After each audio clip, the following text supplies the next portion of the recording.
नमस्कार दोस्तों, स्वागत है आपका आपके अपने YouTube चैनल में जिसका नाम है स्टडी विद जगदम्बे शुक्ला। आज हम व्याकरण में सर्वनाम को लेकर आए हैं। चलिए सर्वनाम की परिभाषा को जानते हैं। सर्वनाम का अर्थ होता है सबका नाम। जो शब्द संज्ञा के नामों की जगह पर प्रयुक्त होते हैं उन्हें सर्वनाम कहते हैं। अर्थात संज्ञा के स्थान पर प्रयुक्त होने वाले शब्दों को हम सर्वनाम कहते हैं। भाषा को प्रभावशाली बनाने के लिए जो शब्द संज्ञा के स्थान पर प्रयोग किए जाते हैं उन्हें हम सर्वनाम कहते हैं।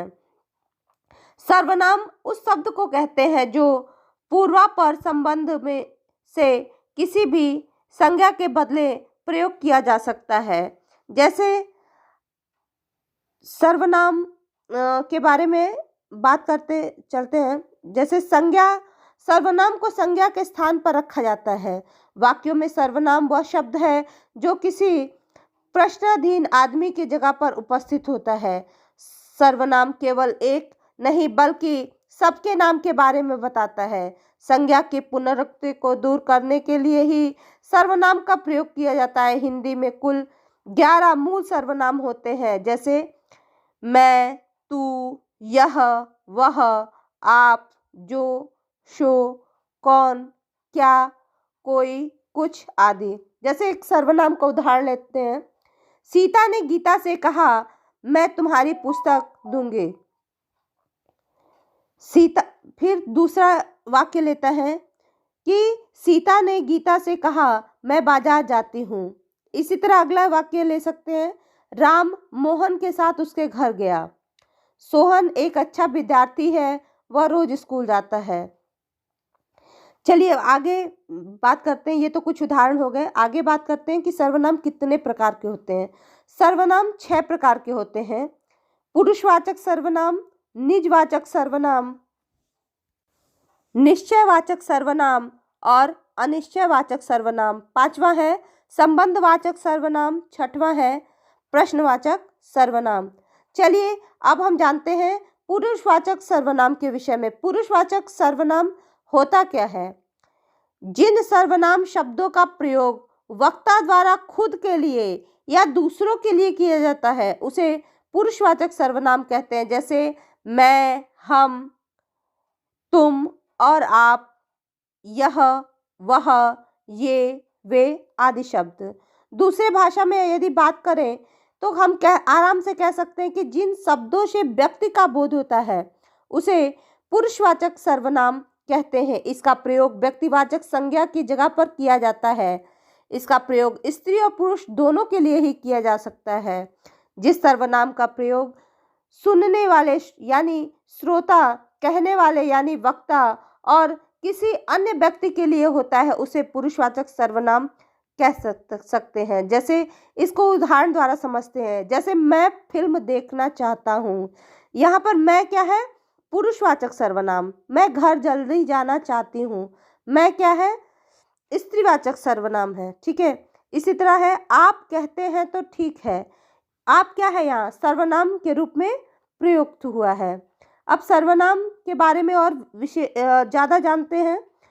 सर्वनाम के 3 भेद होते हैं, उत्तम पुरुष, मध्यम पुरुष और अन्य पुरुष। सबसे पहले बात करते हैं उत्तम पुरुष की। जिन शब्दों का प्रयोग कहने वाला खुद को प्रकट करने के लिए करता है उसे उत्तम पुरुष कहते हैं।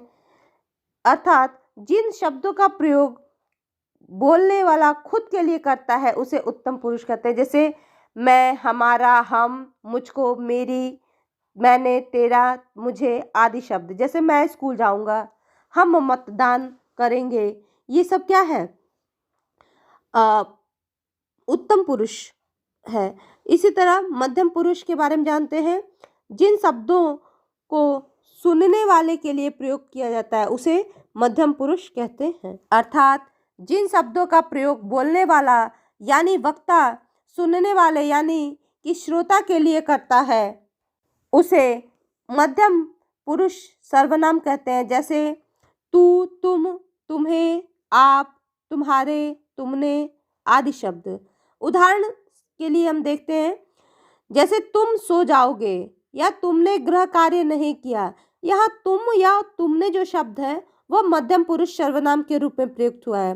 तीसरा है अन्य पुरुष।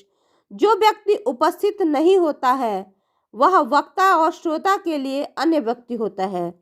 जिन शब्दों का प्रयोग अन्य व्यक्तियों के लिए किया जाए वे सभी अन्य पुरुषवाचक सर्वनाम होते हैं। अर्थात जिन शब्दों का प्रयोग बोलने वाला सुनने वाले के लिए तीसरे व्यक्ति के लिए करता है उसे अन्य पुरुष सर्वनाम कहते हैं। जैसे इसमें प्रयोग हुए शब्द देख लेते हैं। वे, यह, वह, इनका, इन्हें, उसे, उन्होंने इत्यादि शब्द। उदाहरण के लिए, वे मैच नहीं खेलेंगे में उन्होंने कमर कस लिए, यानी कि इसमें जो प्रयुक्त जो शब्द है सर्वनाम का वो है वे और उन्होंने। इसके बाद है निजवाचक सर्वनाम। दूसरा सर्वनाम है निजवाचक सर्वनाम। निज का अर्थ होता है अपना और वाचक का अर्थ है बोध कराना। अपनेपन का बोध कराने वाले शब्दों को निजवाचक सर्वनाम कहते हैं। अर्थात जिन सर्वनामों का उपयोग कर्ता के साथ अपनेपन का बोध कराने के लिए किया जाता है उन्हें निजवाचक सर्वनाम कहते हैं। जहाँ पर वक्ता अपने या अपने आप शब्द का प्रयोग करता है वहाँ निजवाचक होता है। जैसे प्रयुक्त शब्द देख लेते हैं। हमें, तुम, अपने आप, खुद, निजी, स्वयं इत्यादि शब्द क्या है? निजवाचक सर्वनाम है। जैसे कुछ उदाहरण की ओर चलते हैं। मैं अपने कपड़े स्वयं धो लूँगा। मैं वहाँ अपने आप चला जाऊँगा। मैं खुद कुछ नहीं कर सकता, मुझे सहायता चाहिए। इस तरह के शब्द को निजवाचक शब्दों के उदाहरण है। इसके साथ ही कुछ और भी उदाहरण हैं। अगला है निश्चयवाचक सर्वनाम। जिन शब्दों से किसी व्यक्ति, वस्तु और या घटना की ओर निश्चयात्मक रूप से संकेत किया जाए उसे निश्चयवाचक सर्वनाम कहते हैं। इसे संकेतवाचक सर्वनाम भी कहते हैं। इसमें यह, वह, वे, ये आदि का निश्चित रूप से बोध किया जाता है। जैसे वह मेरा गांव है, यह मेरी पुस्तक है, ये सेब है, ये पुस्तक रानी की है। इसमें यह, वह, ये आदि शब्द जो है वह निश्चित वस्तु की ओर संकेत कर रहे हैं। अब निश्चयवाचक सर्वनाम दो प्रकार के होते हैं। एक निकटवर्ती निश्चयवाचक सर्वनाम और दूसरा है दूरवर्ती निश्चयवाचक सर्वनाम। चलिए निकटवर्ती निश्चयवाचक सर्वनाम के बारे में जानते हैं।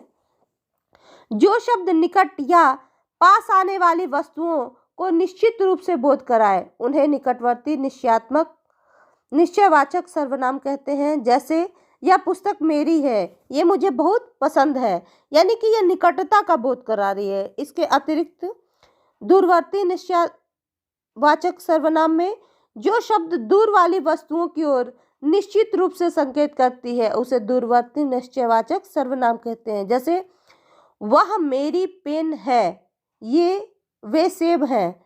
इसमें वह और वे शब्द जो है वो दूर वस्तुओं के होने का बोध करा रहा है। इसी के साथ अगला है अनिश्चयवाचक सर्वनाम।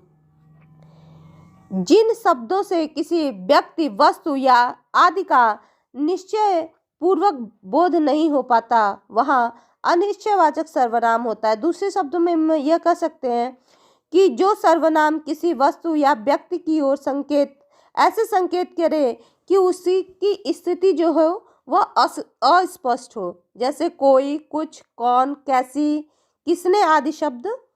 चलिए उदाहरण द्वारा इसे समझते हैं। जैसे मोहन, आज कोई तुमसे मिलने आया था, पानी में कुछ गिर गया, द्वार पर कुछ खड़ा है। इसमें कोई, कुछ इत्यादि शब्द जो है वो अनिश्चितता का बोध करा रहे हैं। अगला है संबंधवाचक सर्वनाम। जिन शब्दों से परस्पर संबंध का पता चले उसे संबंधवाचक सर्वनाम कहते हैं। जिन शब्दों से दो पदों के बीच संबंध का पता चले उसे संबंधवाचक सर्वनाम कह सकते हैं। जैसे इसमें प्रयुक्त होने वाले शब्द देख लीजिए। जैसे, वैसी, जैसा, जो, जिसकी, सो, जिसने, तैसी आदि शब्द हैं। संबंधवाचक सर्वनाम के उदाहरण द्वारा इसे अच्छी तरह से समझते हैं। जैसे हम बोलते हैं जैसी करनी वैसी भरनी, यानी कि यहाँ पर जैसी और वैसी क्या है, आपस में संबंध बता रहा है। जिसकी लाठी उसकी भैंस, जिसकी उसकी शब्द क्या है, संबंध बता रहे हैं। अगला है प्रश्नवाचक सर्वनाम। जिन सर्वनाम शब्दों को प्रश्न पूछने के लिए प्रयुक्त किया जाता है उसे प्रश्नवाचक सर्वनाम कहते हैं। अर्थात जिन शब्दों से प्रश्न का बोध होता है उसे प्रश्नवाचक सर्वनाम कहते हैं। जैसे शब्द प्रयोग होते हैं क्या, कौन, किसने, कैसे, किसका इत्यादि शब्द। उदाहरण द्वारा समझते हैं। यह कौन है, टोकरी में क्या रखा है। यानी कि कौन और क्या शब्द जो है वो क्या प्रयुक्त करता है, प्रश्न को प्रयुक्त करता है। तो यह क्या है, प्रश्नवाचक सर्वनाम है। धन्यवाद दोस्तों।